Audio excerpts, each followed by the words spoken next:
Tired of payroll headaches turning your entrepreneurial dream into a bookkeeping nightmare?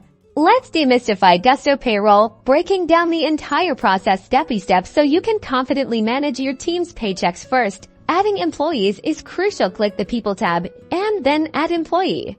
Inputting employee information is next. It's more than just names, so include addresses, emails, and start dates. Accuracy here prevents future issues.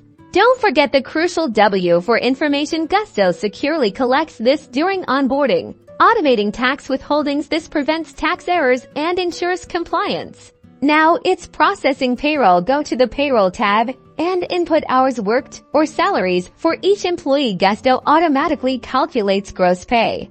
Gusto automatically calculates taxes and deductions, showing you a detailed breakdown for each employee. This covers federal, state, and local taxes.